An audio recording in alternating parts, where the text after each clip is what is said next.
माता रानी की नवरात्रि में पूजा करता है, माता रानी को लाल पुष्प चढ़ाता है।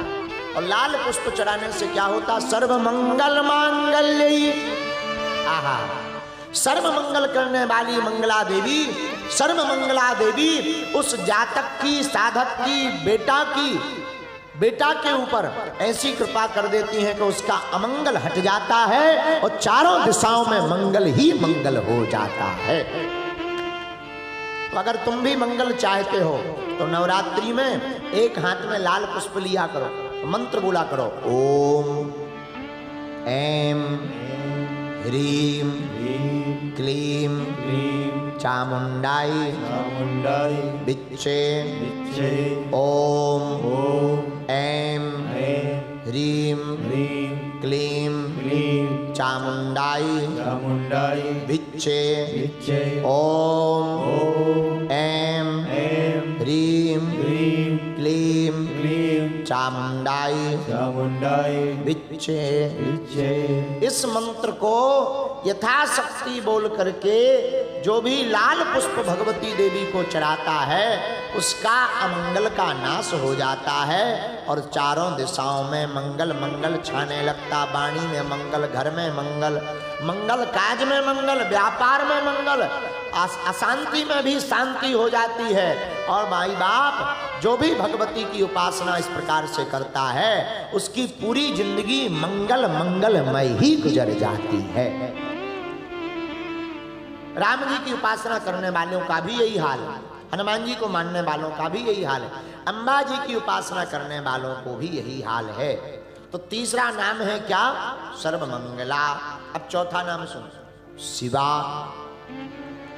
देवी का एक नाम है शिवा। शिवा नाम क्यों पड़ा? शिवा का अर्थ क्या है? भगवान शंकर के अंग में ही अर्धनारेश्वर में जो भगवान शंकर का स्वरूप है, उसमें जो भगवती का रूप है वो शिव की शिवा है, इसलिए इनका नाम शिवा है। अच्छा, शिवा माता, शिवा का अर्थ क्या होता है?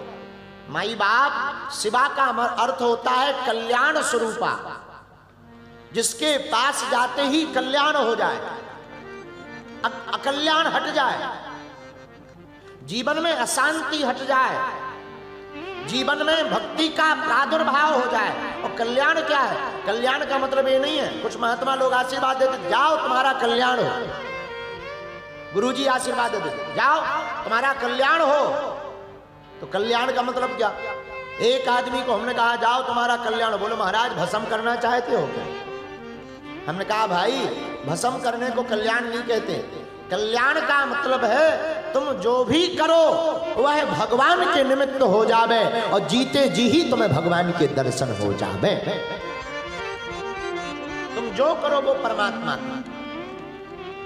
तो हम लोग काम तो कर रहे हैं, पर हमारा काम केवल काम काज है। ये राम काज कैसे हो?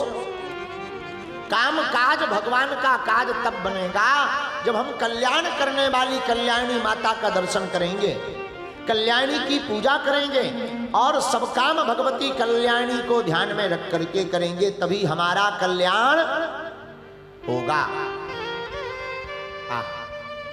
तो भगवान शंकर की स्वरूप में ही जो अर्धनारेश्वर स्वरूप है उनका नाम है शिवा।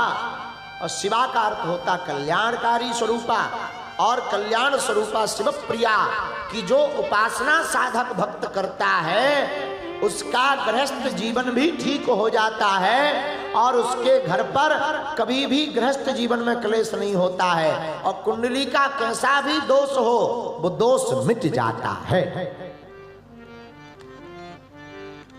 एक बात बोले, कुंडली से याद आ गई हमें पुरानी बात।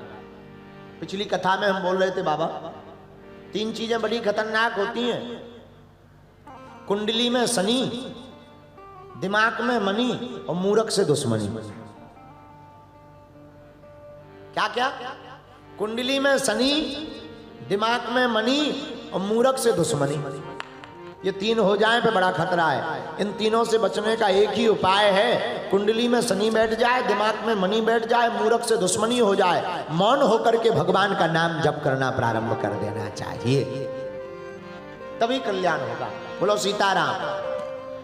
तो शिवा कल्याण स्वरूपा है, शिव प्रिया है, और शिव प्रिया कल्याण स्वरूपा भगवती तभी कृपा करेंगी जब आप नवरात्रि के पावन पर्व पर बीज मंत्र का जाप करके लाल पुष्प चढ़ाओगे, अथवा आप दुर्गा सप्तशती का पाठ करोगे, अथवा भगवती के जगराता में जाग कर। देखो नवरात्रि तो सब लोग करते हैं, पर 10वीं रात्रि को सब बिगड़ जाते हैं। कई लोग नवरात्रि इंतजारी करते कब पूरी हो गए, 10वीं रात्रि को बिगड़ जाते हैं। हमारे दादा गुरुजी कहते थे बेटा 10वीं रात्रि विजय की रात्रि है, और विजयादशमी को तो और ज्यादा समझना चाहिए। अपनी वासनाओं पर जो विजय प्राप्त कर लेवे उसी की नवरात्रि सफल होती है। अपनी कामनाओं पर जो विजय प्राप्त कर ले उसी की नवरात्रि सफल है। बोलो सीताराम, जोर से बोलो। और लेकिन अब वर्तमान के भारत में कहना नहीं चाहिए, ऐसी विचित्र स्थिति है। 9 दिन तक तो कोई नहीं पीता, 10वें दिन कोई नहीं छोड़ता। जितने पीने वाले हैं सब तुम्हें मिलेंगे। बोले क्या हुआ? बोले देवी जी का हमने व्रत किया है, उपवास उपवास। हमारे गांव में एक आदमी मिला 9 दिन, हमने कहा पीते हो? बोले नहीं, 9 दिन नवरात्रि चल रही, और 10वें दिन इतने पिया था कि होश ही नहीं। हम कहा ये क्या है? बोले नवरात्रि का व्रत पूरा हो गया, बस हमने व्रत खोल लिया। हम कहा ठटरी के भरे कोई पौआ से व्रत खोलता है? बताओ। कुछ लोग ऐसे भी जो है इससे व्रत खोलते हैं। हमने कहा साफ भ्रष्ट कर दिया कि 9 दिन तो दुर्गा दुर्गा, 10वें दिन है। बोलो सीताराम। इसीलिए हम लोगों को नवरात्रि में प्रार्थना करनी चाहिए, हे माँ जैसी नवरात्रि हमारी साधना के साथ व्यतीत हो रही, हमारा हर दिन ऐसे ही व्यतीत होना चाहिए।